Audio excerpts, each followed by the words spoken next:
تصور کن درست بعد از به دنیا آوردن دخترت میفهمی که همسرت با نزدیکترین فرد خانواده‌اش بهت خیانت کرده. لحظه ای که وارد آشپزخانه میشی و اونها رو در حال بوسیدن میبینی، آیا میتونی با این خیانت کنار بیای؟ سلام دوستان، به کانال سایه های خیانت خوش اومدید. اینجا جاییه که داستانهای واقعی و الهام بخش خیانت رو با هم بررسی میکنیم. اگر از محتوامون خوشتون اومد لطفاً دکمه سابسکرایب رو بزنید تا هیچ کدوم از ویدیوها رو از دست ندید. همچنین خیلی دوست دارم بدونم شما از کدوم کشور و شهر هستید. لطفاً تو کامنت ها برام بنویسید. بریم با هم این داستان رو مرور کنیم و از تجربیاتش پند بگیریم. نازنین هستم، تک فرزند خانواده و خیلی هم با ناز و نعمت بزرگ شدم. پدرم کارمند اداره گاز بود و مادرم هم خونه دار. پدرم سعی میکرد آخر ماه کل حقوقش رو بده تا مادرم مدیریت خرج زندگی رو به عهده بگیره و هر چی که نیاز میبینه برای خونه و من بخره. روزها میگذشت و من هم سنم بالاتر میرفت تا اینکه یه روز تو مسیر دبیرستان به خونه با پسری به نام دانیال آشنا شدم. خونه دانیال اینا ما بین مدرسه تا خونه ما بود و هر بار تو مسیرم وقتی سر کوچه‌شون وای میستاد دیده بودمش. اونم تو همین رفت آمدهای من بود که ازم خوشش اومد و شماره‌ش رو بهم داد. بعد از گرفتن شماره دوستی ما هم شروع شد. دانیال اینا یه خواهر و یه برادر بودند. دانیال هم دیپلمش رو گرفته بود و گاهی تو فروشگاه مبلمان پدرش فعالیت میکرد. دوستی ما یه 3 سالی طول کشید. تو این مدت دانیال عاشقانه دوستم داشت و به هم محبت میکرد. شایدم من اینجوری فکر میکردم تا اینکه هر دوتامون تصمیم گرفتیم که با هم ازدواج کنیم. دانیال هیچ وقت حرف از ازدواج نمیزد، اما یه روز یهویی بهم گفت بیا ازدواج کنیم و منم که عاشقانه دوستش داشتم و از پیشنهادش تعجب کرده بودم قبول کردم. و این بود که دانیال همراه خانواده‌اش به خواستگاریم اومد. وقتی پدرم شغل دانیال رو از پدرش پرسید جواب داد دانیال با من هستش، نیاز باشه براش فروشگاه جدا میزنم. از این بابت خیالتون راحت باشه. بعد از خواستگاری پدرم شروع کرد به تحقیقاتش و چون همه از خودش و خانواده‌اش تعریف می‌کردند، پدرم با رضایت من بهشون جواب مثبت داد. بعد از مراسم عقد و عروسی زندگی مشترکمون رو شروع کردیم. پدر دانیال براش یه خونه نقلی خریده بود که همونجا ساکن شدیم. من جهیزیم رو چیدم و با عشق روزها رو سپری می کردیم تا اینکه بعد از چند ماه من باردار شدم. با شنیدن این خبر کلی خانواده هامون خوشحال شدند. پدر دانیال همش می گفت نوه‌م باید پسر باشه. عاشق نوه پسری بود. دانیال تو تمام دوران بارداری کمک حالم بود و بیشتر کارهای خونه رو انجام میداد. هر چقدر ماه‌های بارداریم بالاتر میرفت، دکتر بهم استراحت مطلق داد و بهم گفت امکان اینکه بچه زودتر به دنیا بیاد خیلی بالاست. از روزی که بچه تعیین جنسیت شد، اخلاق دانیال به کل عوض شد. من بچم دختر بود، میدونستم که خانواده‌اش پسر دوست دارند. اما اصلا فکر نمی کردم که خود دانیال هم نظرش همین باشه. دیگه تو کارها کمکم نمی کرد. با اینکه میدونست من استراحت مطلق هستم توجهی بهم نداشت. مامانم وقتی شرایط منو متوجه شد بهم اصرار کرد که برم تا پایان بارداری خونه پدرم بمونم. دیگه نمیتونستم کار خونه انجام بدم و دانیالم که میدید اینجوریه بیشتر میرفت خونه مادرش. منم که تنها میموندم تصمیم گرفتم به حرف مادرم گوش کنم و به خاطر سلامتی خودم و بچم به خونه‌شون برم.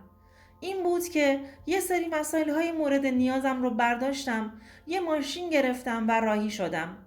هر چقدر زنگ زدم تا به دانیال خبر بدم، گوشی رو بر نداشت. وقتی به خونه پدرم رسیدم، مادرم خیلی از تصمیمم خوشحال شد. تو اون مدت که اونجا بودم مثل پروانه دورم میچرخید. به همه چیم رسیدگی میکرد.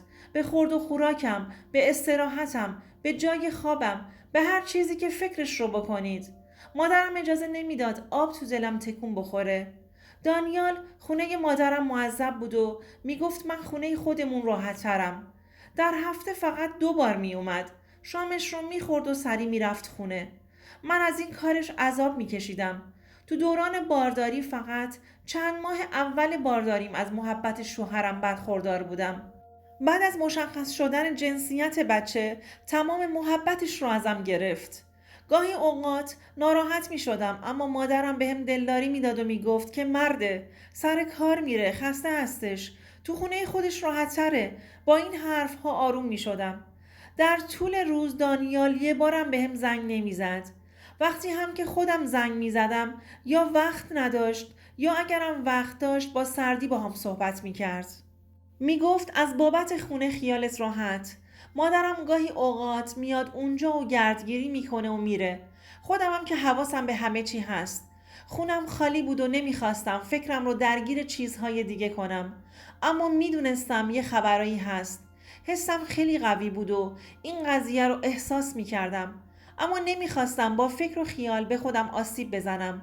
تا اینکه یه بعد از ظهر به شدت دردم گرفت و پدر و مادرم منو به بیمارستان رسوندن. بچم زودتر از موقعش به دنیا اومد. همون جوری که دکترم بهم گفته بود. هر چقدر زنگ زدیم به دانیال جواب نداد.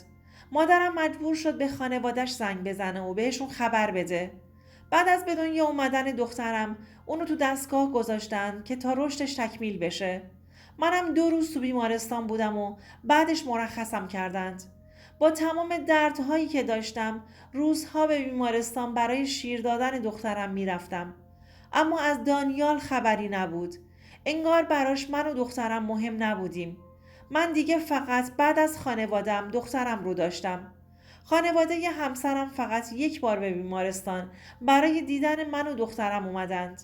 بعد از اون ازشون دیگه خبری نشد. فقط پدر و مادرم تا آخر کنارم بودند. بعد از اینکه دخترم رو مرخص کردند، مادرم دوباره منو به خونش برد. احساس کردم میتونم از دخترم مراقبت کنم. از مادرم خواستم به خونم برگردم. با اینکه مادرم هنوز مخالف بود ولی قبول کرد. وقتی به خونه برگشتم روزها مادرم بهم سر میزد و چند ساعتی رو کنار من بود. وقتی که دانیال از سر کار برمیگشت خونه خودش غذاش رو گرم میکرد و میخورد و توجه زیادی هم به من و دخترم نداشت. از این کارش قصه میخوردم. شبها هم به خاطر اینکه صدای بچه اذیتش نکنه بالشت و پتوش رو بر میداشت و میرفت یه اتاق دیگه میخوابید. منم خودم رو آروم میکردم و میگفتم چون باید صبح سر کار بره و خوابش نصف نمونه این کارو میکنه. روزها فامیل برای چشم روشنی پیشم می اومدند. یه روز عمه دانیال به همراه دخترعمه‌اش به خونمون اومدند. تازه بچه رو خوابونده بودم. دانیال هم تازه از سر کار رسیده بود. من تو پذیرایی کنار دخترم نشسته بودم و عمه‌ش هم کنارم بود که دخترعمه‌اش به هوای آب خوردن به داخل آشپزخونه رفت. دانیال هم پشت سرش رفت. من همونجا شک کردم ولی به خاطر عمش از سر جام بلند نشدم تا اینکه عمش رفت سمت سرویس بهداشتی. منم سریع از فرصت استفاده کردم و رفتم سمت آشپزخونه. دیدم دانیال و دختر عمش کاملا به هم چسبیدن و دارن همو میبوسن. با دیدن اون صحنه حالم خیلی بد شد و صدامو بردم بالا و گفتم اینجا چه خبره؟ که دانیال از دختر عمش جدا شد و خیره به من نگاه کرد. هرچی تو دهنم بود به دختر عمش گفتم که عمش صدامونو شنید و اومد سمت آشپزخونه. وقتی موضوع رو فهمید رو به دخترش کرد و هرچی تو دهنش بود بهش گفت و از خونمون رفتن بیرون. دانیال بهم گفت خوب شد که دیدی، من به سارا علاقه‌مندم و از اولشم بهت علاقه‌ای نداشتم. وقتی که سارا ازدواج کرد منم به خاطر اینکه فراموشش کنم باهات ازدواج کردم و وقتی متوجه شدم که از همسرش جدا شده دوباره رفتم سمتش. چند ماهه که باهاش در ارتباطم. تو اگر ناراحتی میتونی بری دنبال زندگیت وگرنه میتونی به همین شرایط به زندگیت تو این خونه ادامه بدی. با حرفهایی که بهم میزد شوکه شده بودم. یعنی خیلی وقت بود که دانیال داشت به من خیانت میکرد. الانم با کمال پررویی داشت با زبون خودش برام تعریف میکرد. بهش گفتم تو لیاقت منو نداشتی و نداری. فکر کردی با دخترم کنار آدم خائنی مثل تو میمونم؟ رفتم تو اتاقم و وسایل‌های شخصی خودم و دخترم رو جمع کردم و آژانس گرفتم که برم سمت خونه مادرم.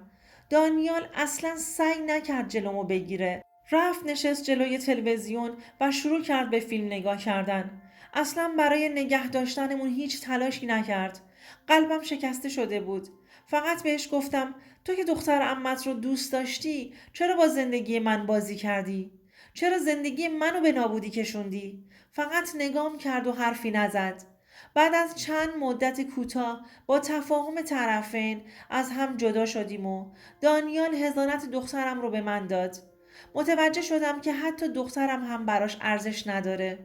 من فکر می کردم تمام اون بی‌محبتیاش به خاطر جنسیت بچه هستش. ولی الان متوجه شدم که به خاطر عشق دوبارهش به دختر عمش بوده. دانیال تمام مهریم رو با حضانت دخترم بهم داد که بتونم برای خودم زندگی جدیدی بسازم. بعدها متوجه شدم که دانیال با دختر عمش ازدواج کرده و دارن با هم زندگی می کنند. منم داشتم کنار دخترم به زندگیم ادامه میدادم. برام هنوزم خواستگار میاد. ولی من نمیتونم به کسی دیگه ای تو زندگیم اعتماد کنم. تو این مدت دانیال حتی یک بار هم برای دیدن دخترم نیومد. انگار نه انگار که دختری هم داشته. از این ناراحتم که دخترم روزی که بزرگ بشه بخواد دلیل این همه بی‌محبتی پدرش رو نسبت به خودش بپرسه و من بمونم که چی جوابش رو بدم. دوستان عزیزم، امیدوارم از این داستان لذت برده باشید. اگر نظرات یا تجربیات خودتون رو دارید، حتما در کامنت ها با ما به اشتراک بگذارید و یادتون نره که کانال ما رو سابسکرایب کنید تا به محتوای بیشتری دسترسی داشته باشید. تا ویدئوی بعدی مراقب خودتون باشید.